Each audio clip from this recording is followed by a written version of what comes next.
We have a trade to announce. I think you're going to want to hear this.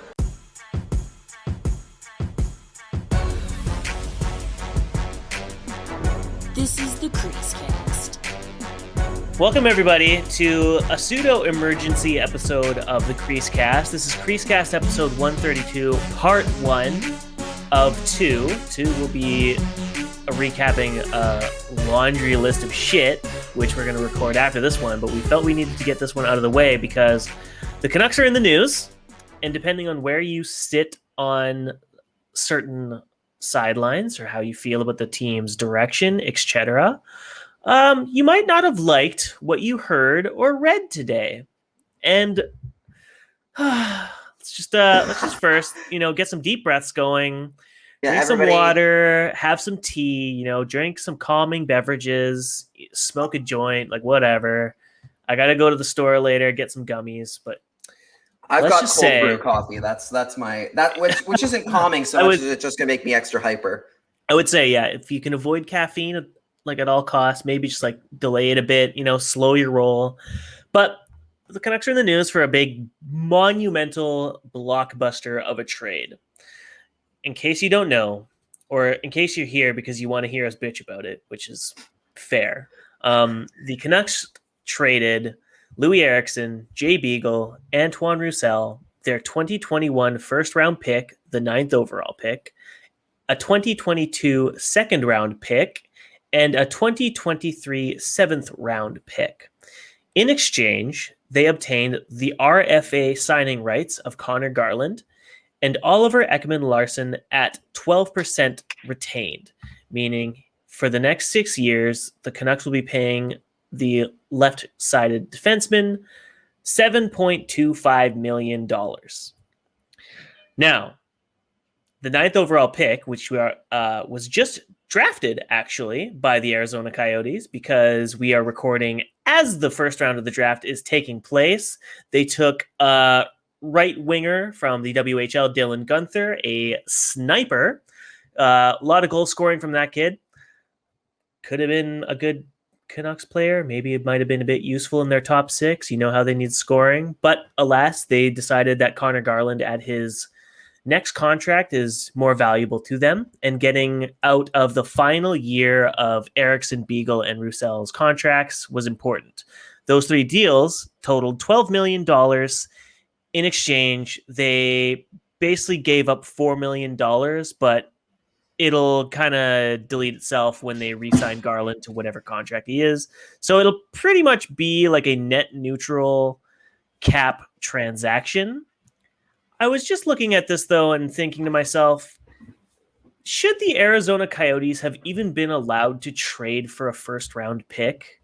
Because for those that don't know, the Arizona Coyotes were punished by the league for tampering with prospects back when they had John Chayka as their GM, and before Chayka was relieved of his position and suspended for several years from ever being involved with the hockey management for what they deemed as unsportsmanlike conduct or whatever as a management professional in the NHL. So I'm thinking to myself, as I look at the trade graphic from the Arizona Coyotes where they announced their pick for Dylan Guenther, I think to myself, should they really have even been allowed to trade for a pick this year? Because they were stripped of a pick for breaking the rules. And the point of stripping the pick from them was to emphasize how seriously the NHL takes draft tampering. This just circumvents the punishment. So why were they allowed to do this? It seems really bizarre to me. But I think in the NHL's offense, they were like, no one is dumb enough to give them a better pick than 11th overall, right? Like the NHL was like, dumb. There's no way these guys have anything worth a 10th overall pick or a first round pick. They're screwed. Yeah, and then the Canucks thought otherwise. had they picked as normal, they would have fit. They would have been 3 spots back from where they started. From where they ended up being with where they ended up with the Canuck pick. So they would have drafted, I believe, 11th. That got forfeited. and now they pick, or maybe it would have been 12th, I guess, but 9th. now they pick 9th. Yeah. So they basically moved up in the draft when they had no business or right. They moved up in the draft without the assets required to make that happen somehow. Yes. Like just wild stuff. Yeah.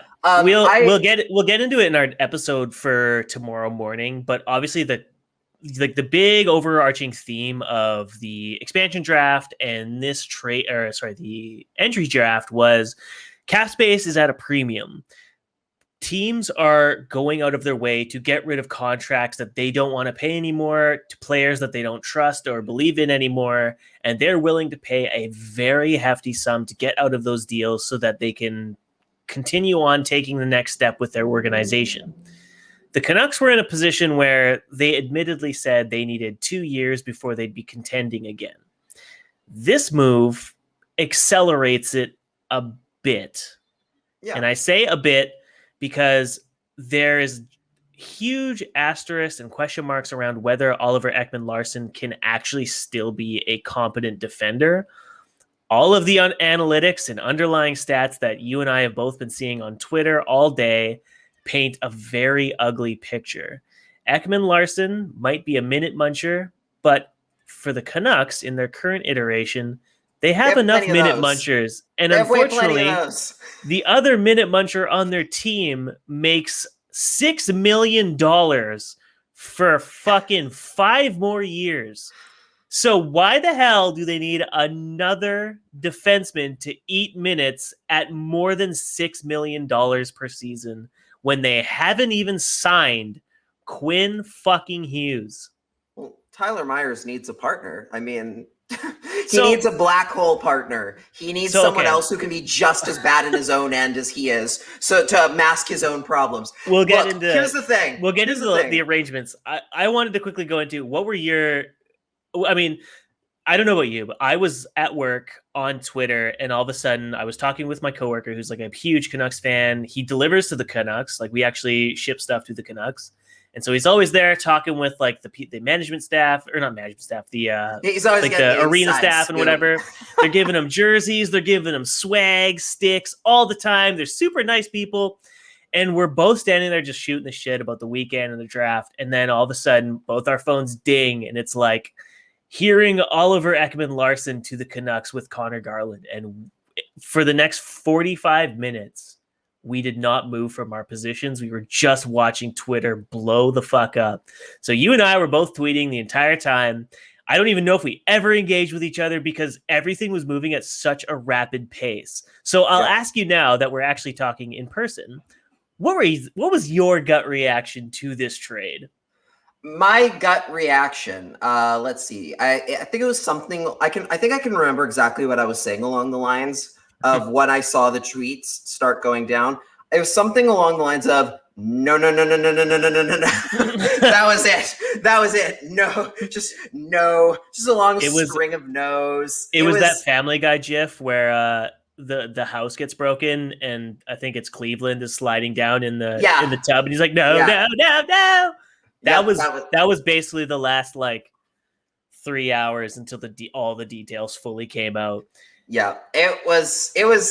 I just couldn't believe that I was having to hear this again. Like, we went through this last year. We went through this whole situation last year where we said, hey, Oliver Ekman-Larsson is not a good enough defenseman for what he costs. You shouldn't bring him in because you already have a guy just like him named Tyler Myers. You don't need another one, especially one that's more expensive and for longer term. And what did they do? They ignored us entirely. They just waited a year and then did it again and actually did the thing this time. I'm wearing, for those of you not on the watching on the YouTube channel, I'm wearing my brand new Toon Squad jersey that I bought from the movie Space Jam. It's a very cool jersey, and I think it's a very good. I think it's a very apt jersey for this podcast, specifically because the Vancouver Canucks are just a cartoon mess at all times. They really are just a cartoon organization. They're like the Acme company, you know, that one that always is sending out the items that don't work, that never work properly, to the Wile E. Coyote when he's trying to catch Roadrunner. They never work the way he wants them to because they're terrible. Yep. This is it. This is the thing. The Canucks. I don't know what the hell they're doing. Like, I don't know what you want here. Like, okay, I know what they're doing. Yeah, I was They gonna say, want the did you playoffs. listen? Did you listen to the Jim Benning presser on 650? Like, kind of immediately after. Yeah, the one where he's like, "Oh, Oliver Ekman-Larsson is still a top-notch defenseman in the league," which tells me that Jim Benning has not watched a single one of his games I was gonna in say, the last 5 years. He also said Oliver Ekman-Larsson's plus minus isn't great over the last year, but I don't know why that is. Which is not what you want to fucking hear from the fucking GM that just traded. I didn't hear that. Yeah, oh my god. Daniel Wagner, Pastadubulis on Twitter, tweeted out that quote, and I even tweeted out several quotes. I kind of got in shit from Satyar Shah for calling out his co-host for basically kind of marginalizing or minimizing the impact or importance of a fully invested farm team, a fleshed out prospect pipeline system with the AHL. I basically said, like, LMAO, what the hell are these guys talking about? How can they say this isn't important? Like, because that's what they were saying. They were basically saying it wasn't important because it's about short-term gains, which you can understand. Francesco Aquilini has made it important to his organization, to his brother, his dad, that they're going to make playoff money. Fans are back in the building. They need to make playoffs. So his agenda to Benning is, we need to get there. I know you said 2 years, but we need to get there. So I understand from that point why you need to make moves that better your team in the short term. But Ekman-Larsson doesn't even satisfy any of the needs they really had. Because Alex Edler wasn't really someone you needed to replace to the tune of $8 million. Alex Edler is someone you can get for like $2 million on the open market. Yeah, OEL is a slight upgrade on Alex Edler. Not a lot, but definitely. I think it's fair that he's an upgrade. He's marginally younger. He is an upgrade by just objectively speaking. But the cost of said upgrade is way too expensive, for especially considering that Alex Edler made less money last year. I would have, if you had told me I had to choose between taking OEL's contract and giving another one to Alex Edler for like another year or two, I'd be just like, here you go, Alex, take what you want. That's fine. I'm not gonna fight him on that one. Especially because the logic behind re-signing Edler too would be the assumption that you're waiting out this year so that you can wait for Beagle, Roussel, and Ericsson's deals to expire, and then you have the money to like go big game hunting. Like our last episode, I said you could look at Colton Parayko on the open market. Maybe you make a trade for a Dougie Hamilton if it doesn't work out for wherever he signs next. Like, you have no idea what opportunities are going to arise. But this move basically kills any opportunity you might have in the future because you're committed to such a high dollar value on a marginal upgrade in an area you weren't looking for. The team doesn't need left shot defensemen. The team needs right shot defensemen. They have Myers and Schmidt on the right side. They need right shot defensemen who can work as a defensive buffer for the puck moving guys on the left side, like Hughes and Rathbone. Yeah, Oliver Ekman-Larsson is neither a right defenseman nor a defensive defenseman. He is a puck moving defenseman. You know what he is? He's Eric Goodbranson, but more expensive. That's all he is. He's just he is a guy with a well-known reputation as a high draft pick who is handsome. And that's why, and that's the whole reason he's here. That's the only reason he's here. He's just more expensive Eric Goodbranson. That's all. That's all you're gonna get. It's gonna be I can already see it now. I can already see next year with Ekman-Larsson, where literally it's gonna be like, oh, there's a goal against with Ekman-Larsson on the ice. Yeah. Oh, there's another goal against with Oliver Ekman-Larsson on the ice, doing like a weird slide thing across. Like, I can already see it happening every single game. Here's the question I'll pitch to you right now. What are the pairings? Because we already know that Nate Schmidt doesn't really work with Hughes. They don't want to have two puck-moving guys together. Well, he might not even be here by next time. Let's put the caveat here. They might is? move Okay. Schmidt for all we know, right? But assuming like what they've got right now is what sticks, and then they find someone else to be on, like we'll put in the asterisk, some guy is the third pair right shot defenseman.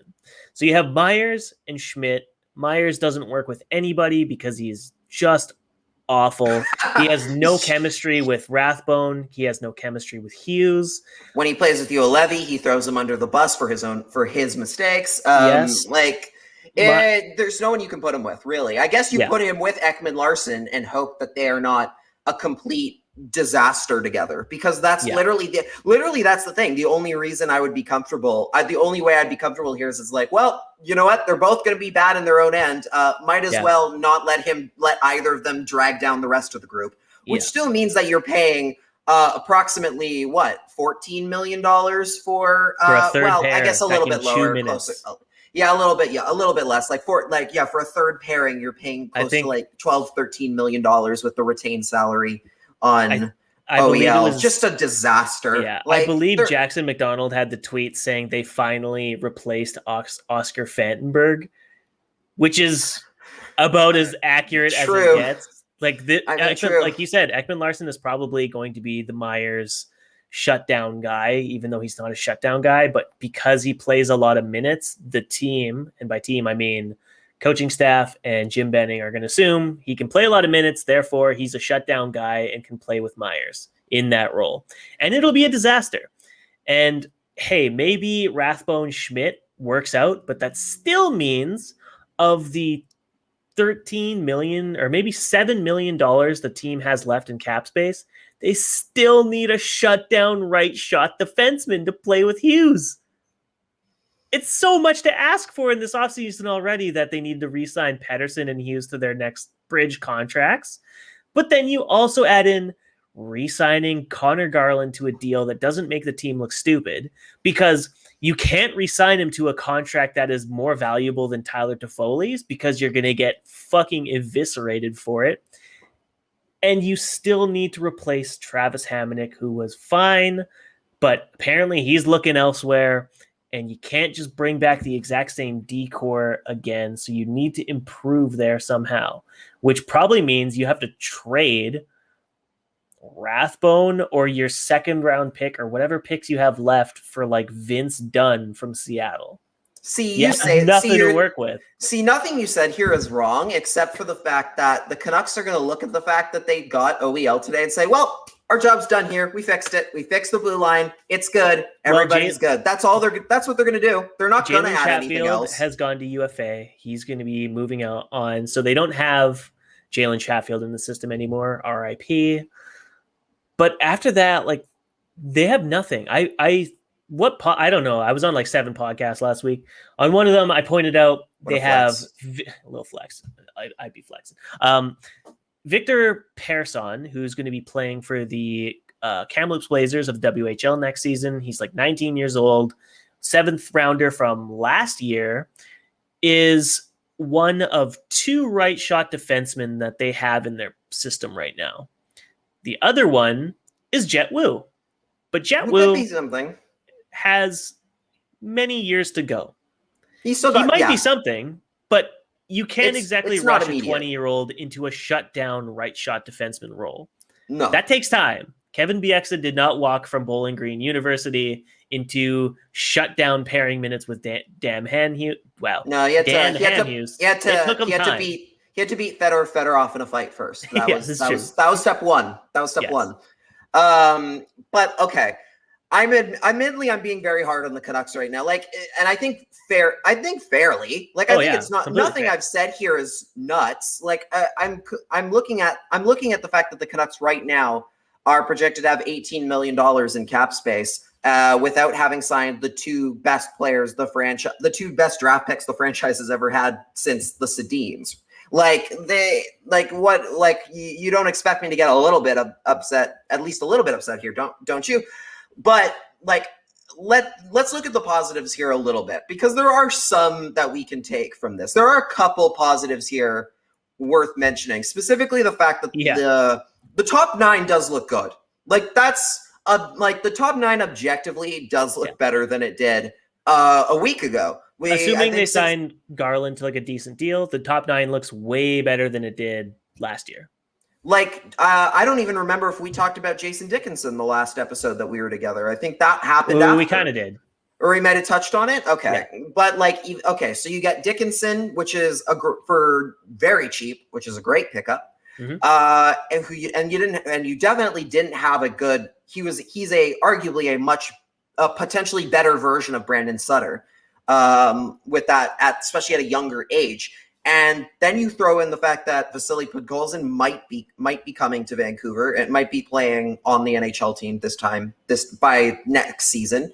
And now you add Conor Garland, who a lot of people have said, like, I believe Thomas Drance made the comparison of him becoming Bo Horvat's equivalent to Brad Marchand if he's like Patrice it's like the Brad Marchand to his Patrice Bergeron kind of thing. Sure. Which is high praise. Like, that's undoubtedly high praise. And Conor Garland is a guy who has been a huge plus for the Coyotes as far as scoring goes over the last few years on a team that... One of the few pluses, yeah. Exactly. That team has struggled their whole thing is they under Rick Tocchet, their whole system was built on defensive structure, albeit not with a defense that's not very good at it, so the forwards had to make up for it. He was very good. He scored a lot for the Coyotes in the last few years, and now you're telling me he might move into that second line. You throw Pearson on the third. That's not a bad looking group.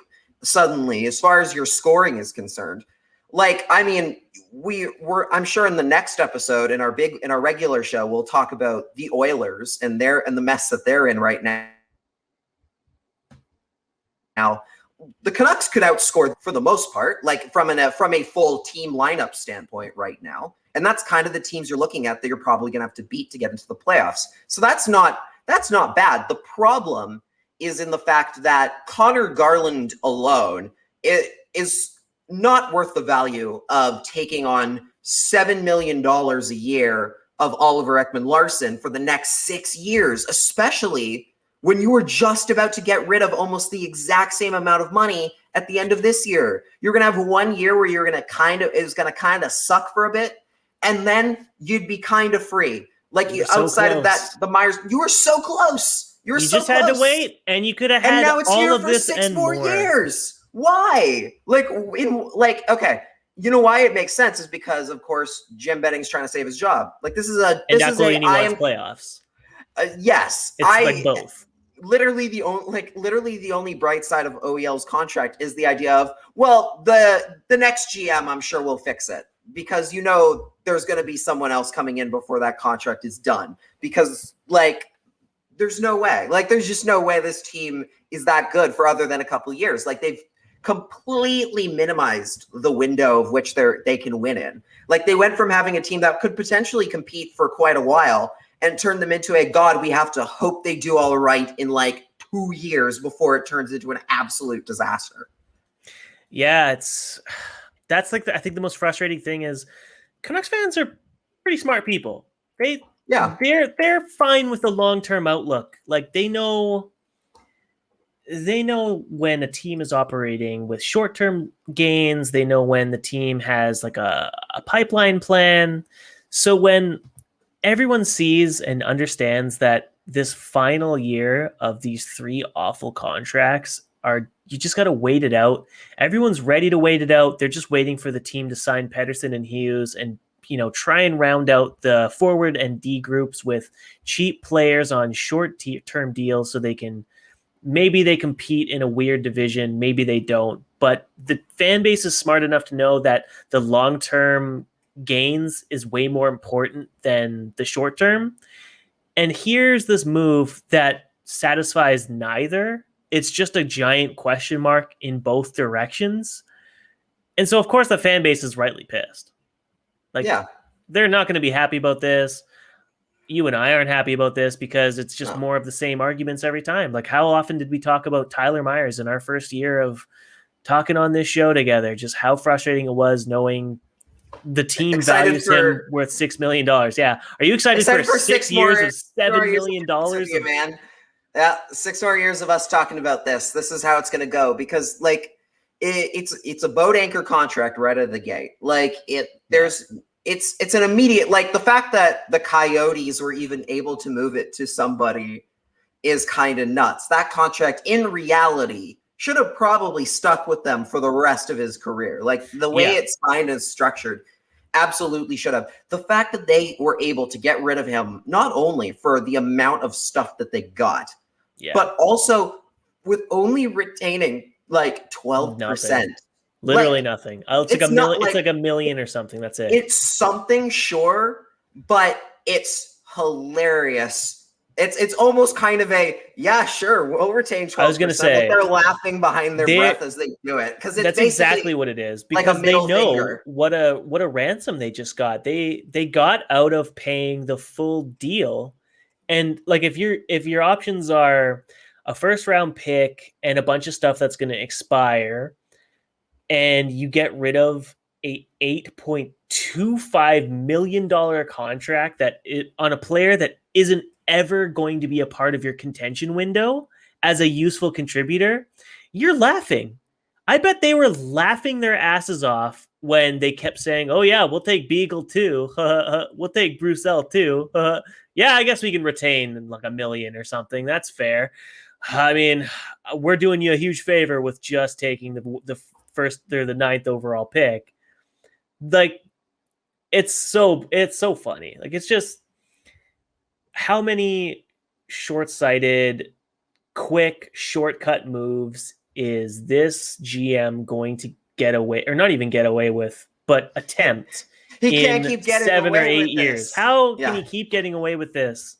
It's unfathomable, frankly, that, oh, wow, okay, so the huge trade just happened. It did? Like, Red Wings acquired the 15th overall pick in exchange for the 23rd, 48th, and 138th. Woo! That is kind of actually a very good way of describing today, because here's the thing: the OEL trade is arguably not even the biggest, like, wackiest thing that happened today. Yeah, like, we'll get into that in our second episode with the real content. Yeah, but as far as like this trade is concerned and everything, like, I mean, again, Conor Garland, we're going to have to talk about him in the next couple of weeks, especially when it comes to his RFA deal. I've already seen some people saying that teams should team up and to offer sheet Garland and Pettersson and just completely make the Canucks' lives miserable. Like, it was something like, it was someone saying like Boston, I think it was Ryan Lambert from Puck Soup saying that Boston should offer sheet Garland and then Seattle should offer sheet Pettersson and then see what happens. I mean, it could happen.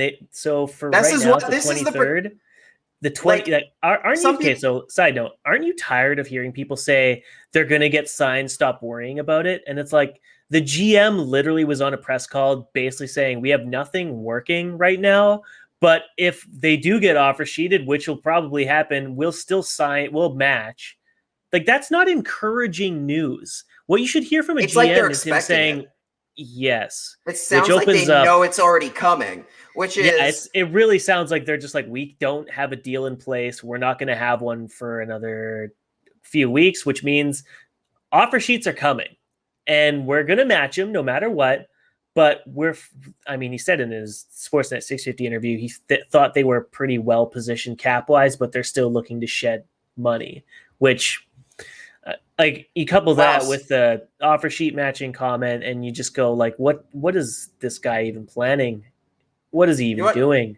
I mean, you know what's wild is some guy actually predicted this trade back in June. Somebody tweeted at 5 Canucks tweeted, all right, Canucks fans, did you do? Sucks. Yeah.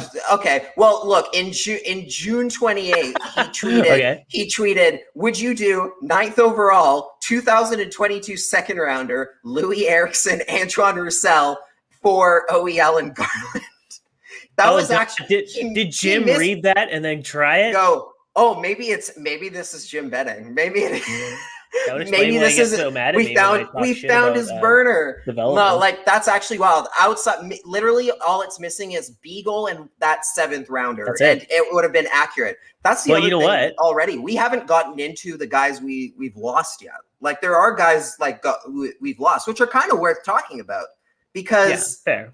like not just because not necessarily from an on ice standpoint, but just of like what they represent as far as Canucks management's thinking has gone. Like Louis Eriksson leaving, like we expected he'd be gone already by next year, like all these guys we did. But it is kind of a weird.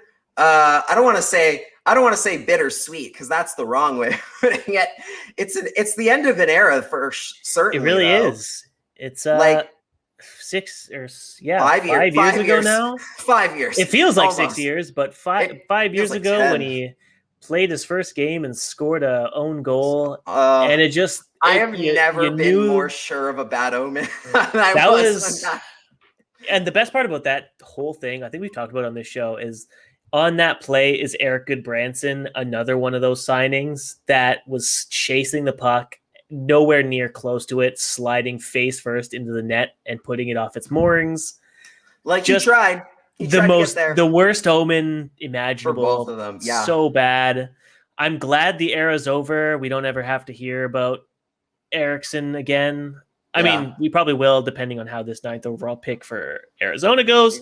Well, yeah, you got to think about tribute night. That's coming, like video tribute night when he is on the ice for the Coyotes. I mean, he's got to be playing for them. What else? What else do they have? They don't have anything. This is true. I guess they do have to ice a competitive, or not competitive. They do need to ice an actual roster. Yeah, I mean, they can ice it. It can be just an AHL team. It's just gonna say they'll just have the Kachina jerseys on, and that'll be it. So I'll end with a little bit of positivity here because I don't want this entire episode to be like doom and gloom. Everything's miserable, even though those things are all true. I do want to be a little positive here, and we'll get more into this into the next episode when we talk about the Seattle expansion draft. But I really think, knowing the Canucks and Canuck luck, the Canucks are going to actually shake out pretty okay from this deal. I think OEL, worst case scenario, he's just another Myers on the third pair, but I have faith in Jack Rathbone and Quinn Hughes to be okay, provided they get a good complementary piece in that top four. Now, Conor Garland, signed to a good contract, might be absolute money as a goal scorer for this organization, and it might put to bed all of the ran out of time on Toffoli shit, which is also good. Yeah. My final bit of positivity is the Seattle Kraken came into this week with $81.5 million in cap space and had all of the leverage on the planet to build a good team, but also to acquire the kinds of assets that were traded in stuff like this in exchange for Louis, Beagle, and Roussel. But they didn't. And instead, they drafted a team that might be okay, but I don't think is anywhere near a cup or playoff contender. Their number one center they drafted, Yanni Gourde, is not going to be ready for the first month of play because he's going for shoulder surgery. So their first line is going to be Jared McCann, Eunice Donskoy, and Jordan Eberle. Maybe Kalle Yarncroke is on that first line. That's a good third line on some teams. That is a perfectly fine third line on a good team. Probably above average third line. Yes, but because we're almost an hour into this NHL entry draft and Seattle is nowhere to be found, I don't know if they've got much left in the tank here, especially at the rate that Arizona is taking on bad money, at the rate that Buffalo is shedding bad money, at the rate that Philadelphia is ruining themselves in the future. Chicago, I don't know where. I don't know where Francis is at, but he's blowing some huge opportunities. But we'll get into that in our next episode. There is one thing. One final thought on this whole thing. Yes. I think it was our good buddy Wyatt Art, the stanchion, who made a very good point about this trade and what it means for as far as next season goes. And I think I would imagine this also kind of includes the Dickinson trade as well. Mm-hmm. In the fact of what would the biggest problem, last season with the Canucks was, more than anything, that they were not fun to watch. Like they were a boring team to watch because of just every game was a slog. It was a disaster. Like there was nothing positive to take out of those games outside of when Nils Höglander had a good night. because the team just kind of wasn't. It very much was a team going through the motions a lot of times last year because they didn't have anything in the tank. But if you remember the season before, the 50th anniversary season, the year that they went and beat the Blues and beat the Wild and took the Knights to a Game 7, that team was entertaining as hell. Like, they were a very fun team to watch that entire year. They weren't the best team. They almost maybe would have missed the playoffs had the season gone as normal, but they were a fun group. And I think Wyatt put it well when he said that next year, at the very least, this team is going to be a fun team to watch as far as the hockey is concerned on the ice. They might not be the best. They might not even be, they might not even make the playoffs next year. Their chances are better than they were yesterday or like a few days or like earlier this week. But at the very least, they're going to be an interesting team to watch. It's not going to be just an absolute slog of a year again. Full time, this group, like even when OEL and Tyler Myers are on the ice playing together, at least it's going to be interesting when they are. So that in itself, and hockey, and at the end of the day, it's a sport, but it's also entertainment. And if you're getting your entertainment value out of a team, then what more can you ask for sometimes? Yeah. Yeah, you might not win a championship, but at least you'll get some championship meme material, and that's pretty much what Canucks fans have to hold themselves to at this point because they ain't winning a Stanley Cup anytime soon with this regime, and it's unfortunate. But that's probably enough on the entire Ekman-Larsson Garland trade. Thank you, everyone, for listening to this episode. Keep your eyes peeled and your ears in tune because we're going to be coming back at you with a second episode, CreaseCast episode 132, part 2, coming tomorrow morning. That'll be Saturday the 24th as the second round of the draft will get underway. We're going to recap all the trades, the expansion draft, all that crap in episode 2. And then next Tuesday, we'll probably go over all of the zaniness that's about to come. I had heard or had read that Jack Eichel being traded to New York is coming, but really haven't read anything else or saw anyone else pick this up. No idea if it's legit or not, but stay tuned, folks. Cody just breaking trades on the breaking news. Well done. Well done. Thanks for tuning into this episode, folks, and we'll catch you on the flippity flip.